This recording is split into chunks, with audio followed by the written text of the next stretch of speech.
Good evening. क्या आप जानते हैं कि एक एंजाइम रिएक्शन के रेट को लाखों गुना तेज़ी से बढ़ा सकता है?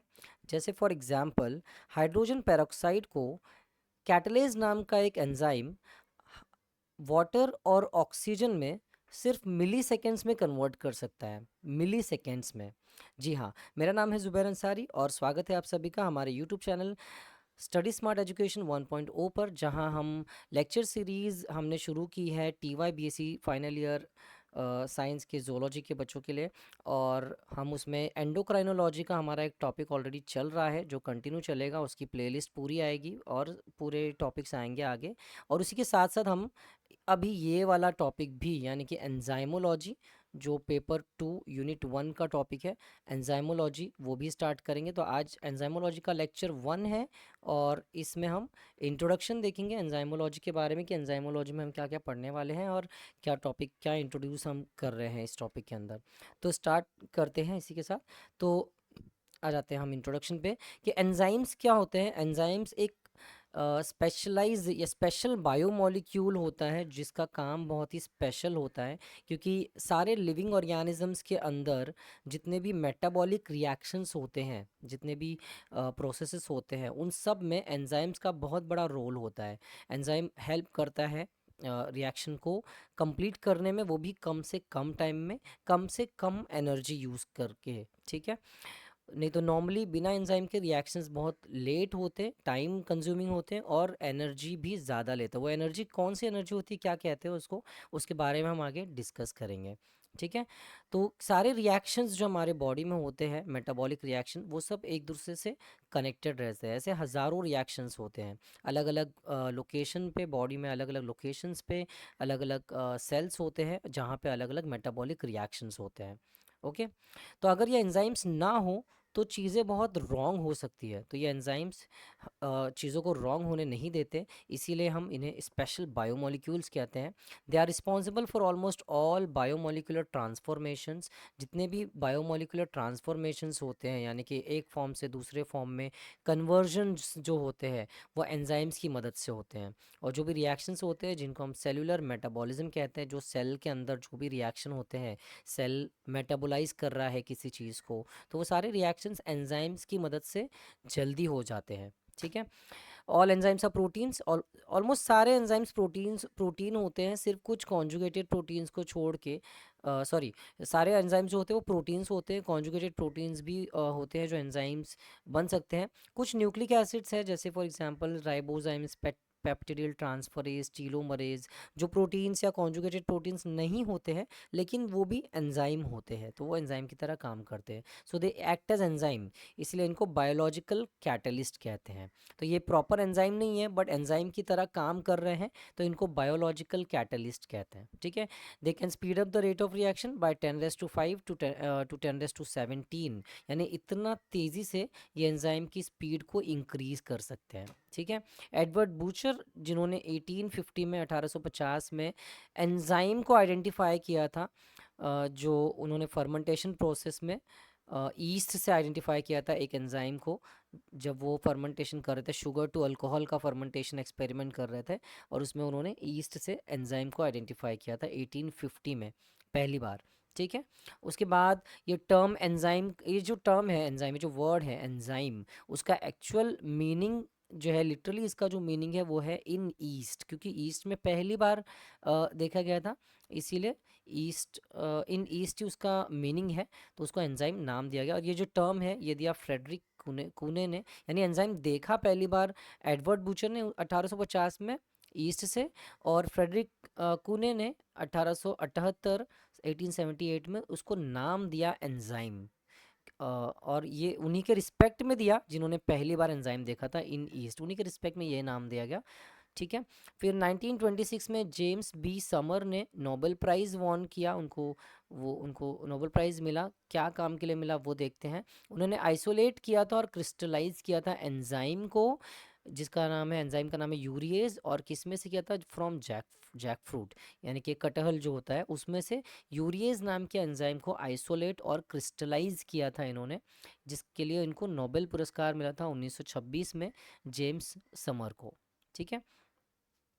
अभी यहाँ पे एक एग्जाम्पल है तो एग्जाम्पल ये है कि digestion of T with enzyme, अगर एंजाइम के साथ चाय जो हम पीते हैं उसका डाइजेशन 2 घंटे में हो जाता है, लेकिन अगर उसमें एंजाइम्स ना हो, हमारा गैस्ट्रिक सिस्टम गैस्ट्रिक जूसेज या एंजाइम्स ना रिलीज करे, तो उसी चाय को डाइजेस्ट होने के लिए अराउंड 100 ईयर्स का टाइम लगता है। तो एंजाइम्स कितने तेज़ी से रिएक्शंस को कंप्लीट कराते हैं, ये आप इस एग्जाम्पल से अंदाज़ा लगा सकते हैं। ठीक है, एंजाइम्स जो होते हैं वो सबस्ट्रेट एंड रिएक्शन स्पेसिफिक होते हैं, यानी कि जो एंजाइम होता है, मान लो ये एंजाइम है, तो एंजाइम का जो एक बाइंडिंग साइट होती है एंजाइम के ऊपर, जैसे कि मान लो ये बाइंडिंग साइट है एंजाइम के ऊपर, इसको हम बाइंडिंग साइट बोलते हैं।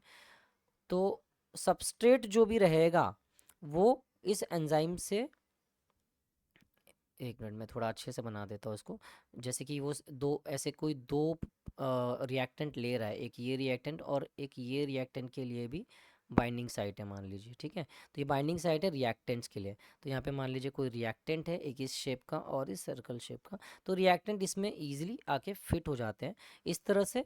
ये एंजाइम क्या करता है, ये हमारा एंजाइम है, इसको हम ई से डिनोट करते हैं, और ये सबस्ट्रेट से या रिएक्टेंट से हम बोल सकते हैं, जिसको हम एस से हम डिनोट कर सकते हैं। फिर जब ये एंजाइम और सबस्ट्रेट बाइंड हो जाते हैं तो ये इस तरह से बाइंड हो जाता है। ठीक है, ताकि एंजाइम फंक्शन कर सके। फिर एंजाइम क्या करता है, इन दोनों को बाइंड कर देता है और फिर प्रोडक्ट बना के ये प्रोडक्ट रिलीज हो जाता है। तो जब प्रोडक्ट रिलीज होता है तो ये कुछ ऐसा दिखता है, ऐसे इनके बीच में बाउंड हो गया। अब ये बन गया प्रोडक्ट, तो इसको हम पी से डिनोट करेंगे। तो जब एंजाइम और सबस्ट्रेट जब बाइंड होते हैं तो एक कॉम्प्लेक्स बनता है जिसको एंजाइम सबस्ट्रेट कॉम्प्लेक्स कहते हैं। तो हम इसको ई एक्स कॉम्प्लेक्स भी कहते हैं, ई एस कॉम्प्लेक्स। ठीक है, और ये फिर हमें प्रोडक्ट बना के रिलीज करा देता है। तो एंजाइम क्या कर रहा है, इनके रिएक्शन को कंप्लीट करा रहा है और प्रोडक्ट हमारा यहाँ पे मिल रहा है, और ये जो रिएक्शन का रेट है उसको इंक्रीज कर देता है एंजाइम। तो ये एंजाइम का बहुत ही स्पेशल फंक्शन है। और ये सबस्ट्रेट स्पेसिफिक का मतलब ये कि जो बाइंडिंग साइट है वो मैच होना चाहिए, सबस्ट्रेट स्पेसिफिक होता है, कोई भी सबस्ट्रेट नहीं आके बाइंड हो सकता। मान लो ये एक और सबस्ट्रेट है, तो ये ट्रायंगुलर शेप का है, तो वो इस शेप में फिट नहीं हो पाएगा। इसीलिए एंजाइम्स जो होते हैं वो सबस्ट्रेट स्पेसिफिक होते हैं, स्पेसिफिक सबस्ट्रेट्स के लिए ही वो काम करते हैं और उनको प्रोडक्ट में कन्वर्ट करते हैं। और रिएक्शन स्पेसिफिक होते हैं, जो एंजाइम जिस रिएक्शन के लिए बनाया गया है उसी रिएक्शन में वो एंजाइम जाके काम करेगा, किसी भी रिएक्शन में नहीं जाता है। तो ये स्पेसिफिक जो होता है वर्ड उसी के लिए है। नेक्स्ट पॉइंट पे आते हैं, 3000 to 4000 enzymes are thought to exist in human body. तो ह्यूमन बॉडी में अभी तक के अप्रोक्सीमेटली 3000 to 4000 एंजाइम्स एग्जिस्ट करते हुए पाए गए हैं। तो इतने सारे टाइप्स के एंजाइम होते हैं और इतने सारे हज़ारों रिएक्शंस और मेटाबॉलिक प्रोसेसेस भी है जिसके लिए एंजाइम्स की ज़रूरत होती है। तो हम कुछ कुछ एग्जांपल्स भी पढ़ेंगे, एंजाइम्स के नाम पढ़ेंगे, उनके क्लासिफिकेशन, कैटेगरीज, उनको नॉमेनक्लेचर उनका पढ़ेंगे कि उनको नाम कैसे दिया जाता है, कौन से बेसिस पे दिया जाता है। वो सब चीज़ें हम आगे के आने वाले वीडियोज़ में पढ़ने वाले हैं। तो अगर आपको ये वीडियो सीरीज़ अच्छी लगती है तो आप चैनल को सब्सक्राइब कर सकते हैं, बेल आइकॉन प्रेस कर सकते हैं, ताकि हम कोई भी वीडियो अपलोड करें नया तो आपको उसका नोटिफिकेशन जाए और आप वो आगे के पार्ट्स उसको कंटिन्यू देख सकें। मैं आई बटन पे वीडियोस का लिंक भी दे दूंगा, एंडोक्राइन सिस्टम का लिंक मैं दे दूंगा आई बटन पे, वहाँ पे आप एंडोक्राइन वाला जो हमारा प्लेलिस्ट है वो फॉलो कर सकते हैं और वो वीडियोस देख सकते हैं, एंडोक्राइन के लेक्चर को अटेंड कर सकते हैं एग्जाम्स सेमेस्टर 6 के थ्योरी एग्जाम्स के लिए। ठीक है, अब लास्ट पॉइंट देख लेते हैं। Some enzymes are found within the cells, कुछ एंजाइम सेल्स के अंदर पाए जाते हैं, and some are extracellular. Extra मतलब आउटसाइड, एक्स्ट्रा का मतलब होता है आउटसाइड, यानी कि सेल के बाहर। ठीक है, या आउटर रीजन या आउटर साइड हम बोल सकते हैं। तो एक्स्ट्रा सेलुलर यानी कुछ एंजाइम सेल्स के बाहर भी पाए जाते हैं, कुछ एंजाइम सेल्स के अंदर भी पाए जाते हैं। तो ये हम डिटेल में आगे देखेंगे कि ये कैसे काम करते हैं। बढ़ते हैं अगले स्लाइड पे। Concept of activation energy. अभी तक जो चीज़ें मैंने बताई वो थी कि एंजाइम के बारे में कुछ इंट्रोडक्टरी चीज़ें थी। अब हम देखेंगे कि एक्टिवेशन एनर्जी क्या होता है। ये बहुत अच्छा इजी टॉपिक है, इंटरेस्टिंग टॉपिक है और इम्पॉर्टेंट भी है। ठीक है, कि ये एक्टिवेशन एनर्जी क्या होता है, तो मैं समझाने की कोशिश करता हूँ अच्छे से कि ये एक्टिवेशन एनर्जी क्या होता है। देखिए, ये जो एक्टिवेशन एनर्जी, ये जो टर्म है इसको इंट्रोड्यूस कराया था स्वेडिश साइंटिस्ट ने, स्वांटे अरहेनियस। अभी स्वेडिश में इसका प्रोनाउंसिएशन थोड़ा अलग रहता है बट इंग्लिश में इसको स्वांटे अरहेनियस ही पढ़ते हैं। ठीक है, 1889 में इन्होंने एक्टिवेशन एनर्जी टर्म बताया था कि एक्टिवेशन एनर्जी नाम की कोई चीज़ होती है। अभी वो होता क्या है, activation energy is the sufficient energy required by reactant molecule for collision to initiate reaction. एक सफिशिएंट एनर्जी, एक अमाउंट ऑफ एनर्जी चाहिए होता है रिएक्टेंट्स को, रिएक्टेंट मॉलिक्यूल्स को कोलाइड करने के लिए, कोलिजन करने के लिए, ताकि रिएक्शन स्टार्ट हो सके। तो ये एनर्जी को कहते हैं एक्टिवेशन एनर्जी। अभी विदाउट एंजाइम अगर कोई ऐसा रिएक्शन हो रहा है तो उसके लिए जो एक्टिवेशन एनर्जी चाहिए वो ज़्यादा चाहिए होता है, एक्टिवेशन एनर्जी ज़्यादा रिक्वायर्ड होता है, बिकॉज कोलाइड करवाना है, कोलिजन करवाना है। लेकिन अगर एंजाइम है, एंजाइम इंट्रोड्यूस कराया है हमने सिस्टम में, अगर एंजाइम प्रेजेंट है तो एक्टिवेशन एनर्जी की रिक्वायरमेंट इतनी ज़्यादा नहीं होती है।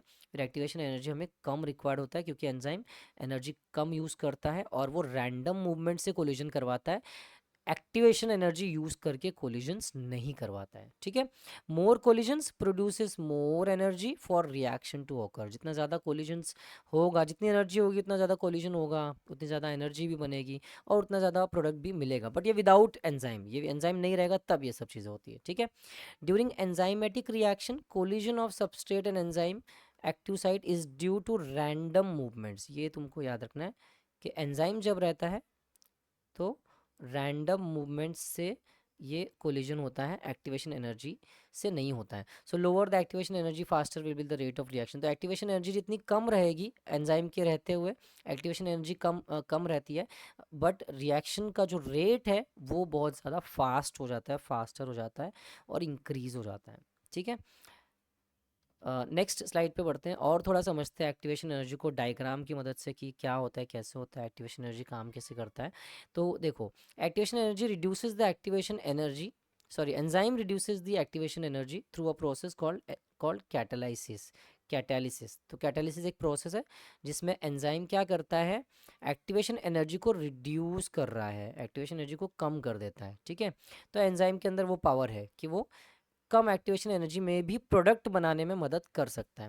अभी जो ग्राफ यहाँ पे आप देख रहे हैं तो यहाँ पे एनर्जी दिखा रहा है, इस तरफ ये एनर्जी है वाई एक्सिस पे, और एक्स एक्सिस पे रिएक्शन का प्रोग्रेस है कि रिएक्शन हो रहा है, और ये एस जो है वो सबस्ट्रेट है यहाँ पे, और एंड में जाके वो प्रोडक्ट बनता है यहाँ पे। ठीक है, तो सबस्ट्रेट को प्रोडक्ट बनने के लिए कुछ एक ट्रांजिशन स्टेट से होके गुजरना पड़ता है, ऊपर तक जा रहा है, ये पीक जा रहा है, एक पीक यहाँ पे आया है जो ये विथ कैटलिस्ट है, और ये जो पीक ऊपर आया है ये विदाउट कैटलिस्ट है, विदाउट कैटलिस्ट या विदाउट एंजाइम हम बोल सकते हैं। ठीक है, विदाउट कैटलिस्ट इतना एनर्जी रिक्वायर हो रहा है, इतना एक्टिवेशन एनर्जी लग रहा है ये रिएक्शन को कंप्लीट करने के लिए और प्रोडक्ट बनने के लिए। ठीक है, और विथ एनर्जी में क्या हो रहा है, विथ एंजाइम्स के साथ क्या हो रहा है, विथ कैटलिस्ट जो हम बोल रहे हैं ये वाला यहाँ पे, विथ कैटलिस्ट में क्या हो रहा है कि इतना एनर्जी लग रहा है, यानी पहले से विदाउट वाले से कम एनर्जी, एक्टिवेशन एनर्जी लग रहा है प्रोडक्ट बनाने के लिए। ठीक है, तो ये ग्राफ में यही बताने की कोशिश की गई है। Reaction in the presence of, second point हम देखते हैं, presence of enzyme is called catalysed reaction. अगर एंजाइम के प्रेजेंस में कोई रिएक्शन हो रहा है तो उसको कैटलाइज्ड रिएक्शन कहते हैं। It modify state of reactants through transfer of protons and electrons to them. तो ये रिएक्टेंट्स के स्टेट को चेंज कर देता है, मॉडिफाई कर देता है, कैसे, through transfer of protons and electrons to them. तो ये प्रोटॉन्स और इलेक्ट्रॉन्स ट्रांसफ़र करते हैं रिएक्टेंट्स में, जिससे एक्टिवेशन एनर्जी की रिक्वायरमेंट कम हो जाती है और प्रोडक्ट फिर भी जल्दी बन जाता है या जल्दी रिलीज़ हो जाता है। ठीक है, तो ये एंजाइम का इसी तरह का मैकेनिज्म है काम करने का, और डिटेल में हम आगे समझेंगे। नेक्स्ट स्लाइड पे आते हैं, थोड़ी सी कुछ और पॉइंट्स देखते हैं एक्टिवेशन एनर्जी के बारे में। It also use electric charge to stabilise the state of reactants. अभी रिएक्टेंट्स के स्टेट को स्टेबलाइज करने के लिए इलेक्ट्रिक चार्ज भी एंजाइम यूज करता है।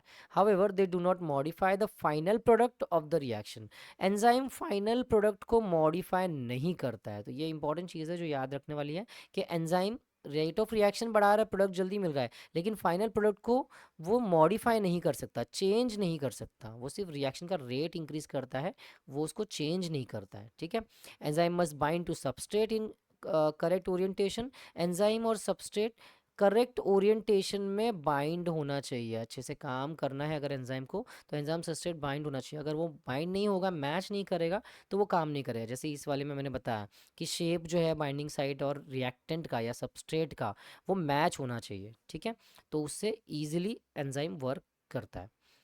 ओके, नेक्स्ट पॉइंट देखते हैं। Energy available to bind is determined by active site, यानी जो एंजाइम्स पे जो एक्टिव साइट होता है, मान लो ये एक एक्टिव साइट है और मान लो ये एक एक्टिव साइट है, तो एक्टिव साइट पे जो भी मॉलिक्यूल्स होते हैं, अमीनो एसिड्स होते हैं जो एक्टिव साइट बनाने का काम करते हैं, तो वो डिसाइड करते हैं कि कितनी एनर्जी बाइंड होने के लिए अवेलेबल है, ठीक है।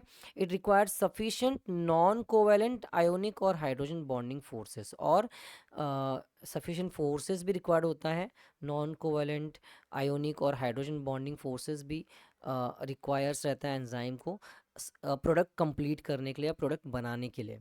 ओके, तो ये कुछ पॉइंट्स हैं, जो कॉन्सेप्ट है जो एक्टिवेशन एनर्जी के बारे में है। कुछ एक दो पॉइंट और देखते हैं। इसको कहते हैं एनर्जी हिल डायग्राम। ये जो ग्राफ आप देख रहे हैं एक्टिवेशन एनर्जी वाला, इसे कहते हैं एनर्जी हिल डायग्राम, ठीक है, जिसमें substrate S has to bind enzyme E और एंजाइम सबस्ट्रेट कॉम्प्लेक्स बनता है जिसको ई एस कॉम्प्लेक्स कहते हैं।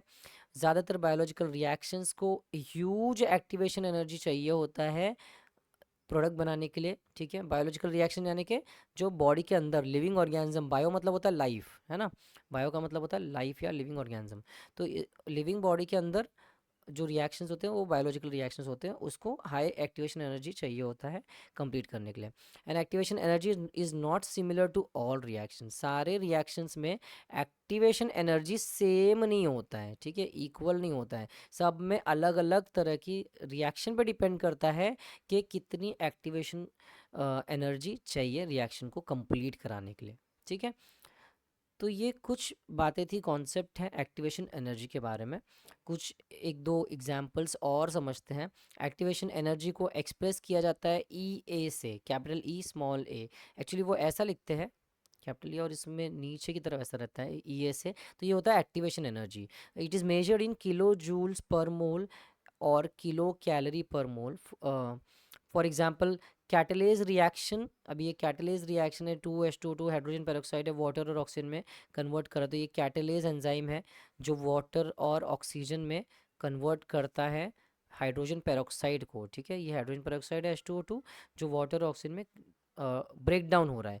इसके लिए activation energy 86 kilo joules per mole with no catalyst. Catalyst नहीं डालेंगे तो इतनी एनर्जी एक्टिवेशन एनर्जी चाहिए ये रिएक्शन कंप्लीट कराने के लिए। And 62 kilo joules per mole with inorganic catalyst. Inorganic catalyst यानी कि जो एंजाइम नहीं है लेकिन एंजाइम की तरह काम करते हैं, सिमिलर टू एंजाइम, ठीक है, तो उनको बायोकैटलिस्ट बोलते हैं।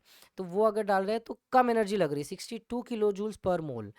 लेकिन अगर हम प्रॉपर एंजाइम कैटलेज का यूज़ कर रहे हैं तो सिर्फ 1 किलो जूल पर मोल की एनर्जी लग रही है ये रिएक्शन को कंप्लीट करने के लिए। तो आप देख सकते हैं कि एंजाइम के अंदर कितनी पावर है कि रिएक्शन का रेट, और रिएक्शन का रेट भी बहुत बढ़ा देता है, मिली सेकेंड्स में ये रिएक्शन कंप्लीट करा देता है, ठीक है। और एक्टिवेशन एनर्जी भी कितनी कम लग रही है यहाँ पे रिएक्शन को कंप्लीट कराने के लिए। लास्ट पॉइंट देखते हैं। Acid hydrolysis of sucrose requires 23,000 calorie per mole which is reduced to 10,000 calorie per mole when enzyme invertase is use. जब एंजाइम इन्वर्टेज यूज करते हैं तो एसिड हाइड्रोलिसिस कराने के लिए, यानी कि सुक्रोज को एसिड से हाइड्रोलाइज कराने के लिए या ब्रेक डाउन कराने के लिए 23,600 कैलोरी पर मोल एनर्जी यूज हो रही है एक्टिवेशन एनर्जी। लेकिन जब हम एंजाइम इन्वर्टेज यूज करते हैं तो वो एक्टिवेशन एनर्जी की रिक्वायरमेंट कम होकर 10,000 कैलोरी पर मोल पे आ जाती है। तो एंजाइम्स एक्टिवेशन एनर्जी को कम यूज़ करते हैं और कम रहता है तो ज़्यादा तेज़ी से रिएक्शन कंप्लीट होता है। ओके ओके, ये लास्ट एक एक्सपेरिमेंट है, इसके बारे में समझ लेते हैं और यहाँ पे हम वीडियो ख़त्म करेंगे। फिर हम अगले वीडियो में नॉमेनक्लेचर पे बढ़ेंगे, ठीक है। तो ये समझते हैं कि ये क्या बताया हुआ है यहाँ पे कि एक हेबर प्रोसेस होता है जिसकी मदद से, जो एक आर्टिफिशियल नाइट्रोजन फिक्सेशन प्रोसेस है, यानी इंसान आर्टिफिशियली लैब में नाइट्रोजन को फिक्स कर रहा है, जो एनवायरनमेंट में नाइट्रोजन होता है उसको फिक्स करने का काम करता है। तो इंडस्ट्री में जब ये करते हैं प्रोसीजर, तो उसके लिए और ये प्रोसीजर क्यों करते हैं, नाइट्रोजन फिक्स भी होता है प्लस उसमें अमोनिया भी बनता है। तो बेसिकली अमोनिया मेन टारगेट है, अमोनिया का प्रोडक्शन करने के लिए, ठीक है, अमोनिया का प्रोडक्शन करने के लिए ये हेबर्स प्रोसेस किया जाता है, ठीक है, अमोनिया बनाने के लिए। तो उसके लिए क्या प्रोसीजर है, ये करने के लिए उनको प्रेशर चाहिए होता है 150 टू 250 एटमॉस्फेरिक का प्रेशर चाहिए होता है, जो वो लोग इंडस्ट्रीज में मेंटेन करते हैं, और 400 से 500 डिग्री सेल्सियस का टेम्परेचर रिक्वायर्ड रहता है, और in the presence of iron as a catalyst, और आयरन एज अ कैटलिस्ट भी चाहिए होता है ये रिएक्शन कंप्लीट करने के लिए। लेकिन जब नेचर में ये रिएक्शन होता है, नेचर में अपने आप जब ये रिएक्शन होता है, जब नेचर अपने आप नाइट्रोजन को फिक्स करती है, तो कैसे करती है, in biological nitrogen fixation, BNF कहते हैं उसको, biological nitrogen fixation by nitrogen fixing bacteria. जब नाइट्रोजन फिक्सिंग बैक्टीरिया जो नेचुरली अवेलेबल होते हैं, वो जब नाइट्रोजन को फिक्स करते हैं, तो वो नॉर्मल एटमॉस्फेरिक प्रेशर में करते हैं, वो अमोनिया में कन्वर्ट करते हैं नाइट्रोजन को, नाइट्रोजन फिक्स हो गया और नाइट्रोजन को कन्वर्ट कर दिया अमोनिया में by an enzyme called nitrogenase. तो ये बैक्टीरियाज के पास ये पावर है कि वो ये एंजाइम रिलीज करते हैं नाइट्रोजनेज, जो एटमॉस्फेरिक टेम्परेचर और एटमॉस्फेरिक प्रेशर में ही ये पूरा रिएक्शन करा देते हैं। यानी इतना प्रेशर की ज़रूरत ही नहीं है 150 टू 250 एटमॉस्फेयर का, और 400 से 500 डिग्री सेल्सियस टेम्परेचर का भी ज़रूरत नहीं है। ये नाइट्रोजन फिक्सिंग बैक्टीरियाज, जो नाइट्रोजोमोनास ऐसे कुछ एग्जाम्पल्स होते हैं, वो बैक्टीरियाज है जो नॉर्मल एटमॉस्फेरिक टेम्परेचर और प्रेशर पे नाइट्रोजन को अमोनिया में कन्वर्ट करते हैं। तो this indicates the efficiency of enzymes as compare to inorganic catalyst. तो इससे पता चलता है कि एंजाइम कितने एफिशिएंट होते हैं किसी इनऑर्गेनिक कैटलिस्ट या विदाउट एंजाइम अगर हम रिएक्शन कराते हैं तो हमारा लेक्चर आज का वीडियो यहीं तक था। तो आज हमने इंट्रोडक्शन देखा कि एंजाइम क्या होते हैं, कैसे काम करते हैं, उसके कुछ प्रॉपर्टी देखे, और नॉमेनक्लेचर हम अगले वीडियो में हम एंजाइम नॉमेनक्लेचर हम पढ़ेंगे कि उसको नाम कैसे दिया जाता है, नेमिंग एंजाइम को कैसे दी जाती है। तो हमारे साथ बने रहिएगा आगे आने वाले वीडियोज़ में, ठीक है। और आज हमने इंट्रोडक्शन और कॉन्सेप्ट ऑफ एक्टिवेशन एनर्जी के बारे में कुछ पॉइंट्स देखा। तो आज का वीडियो यहीं तक। अगर कुछ डाउट हो या किसी टॉपिक पे वीडियो चाहिए तो आप कमेंट में बता सकते हैं, तो उसके ऊपर मैं अलग से वीडियो बना दूंगा, ठीक है।